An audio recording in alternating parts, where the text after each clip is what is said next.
আপনারা দেখতে পাচ্ছেন এটা হইলো তারার ঘর। এই ঘরে তারা থাকে। কয়েকটা কাপড় জামা ব্যাটারি মানে যেটা দিয়া তারা ডেলি বাঁচতে পারবো থাকতে পারবো যতটুকু দরকার এতটুকুই তারার কাছে, এর থেকে বেশি তারার কাছে নাই। তারার এখানে বাগানে ভর্তি, খাওয়ার অনেক, কিন্তু খাওয়ার মানুষ নাই। এখন বাগান থেকে গিয়া পাকনা পেঁপে আনছে একদম আমরার লিগা। কত করে বিক্রি করে? একটা কত? তো আমরা চেষ্টা করুম এখানে ক্যাম্পিং করার, এখানে এক্সপ্লোর করার মানুষরা আওয়ার।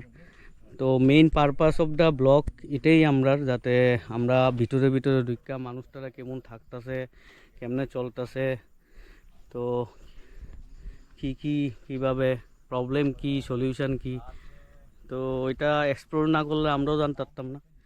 তো আশা করুম সবাই মিল্লা দারুণ জায়গা। এখানে আপনারা আরামসে যদি টেন্ট থাকে আপনার কাছে, তাহলে টেন্ট নিয়ে এখানে থাকতে পারেন আরামসে।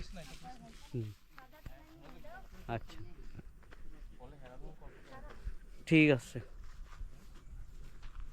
এদিকে বাগান না তারার?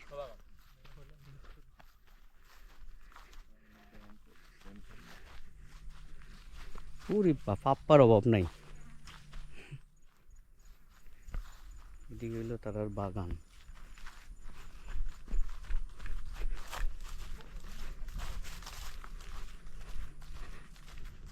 তারা সোলার এনার্জি ভালো ন্যাচারাল জিনিস দিয়া ইউজ করতেছে। সোলার এনার্জি দিয়া কারেন্ট তাতে তারা ইউজ করে, ব্যাটারি চার্জ করতেছে একদিক দিয়া, আর একদিক দিয়া সোলার এনার্জিতে যেটা সোলার নিতেছে এটা দিয়া রাত্রেবেলা তারা লাইটটা জ্বলায় রাখে, কারণ এখানে কারেন্ট নাই।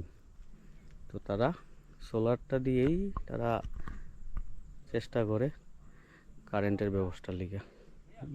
ন্যাচারাল ইজ গুড, বাট বৃষ্টিপাত হলে তো, যখন রোদ্দুর থাকে না তখন তো তার প্রবলেম হয়।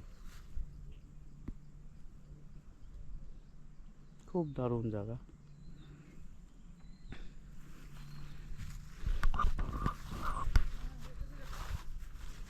এখানে কলা বাগান ভর্তি।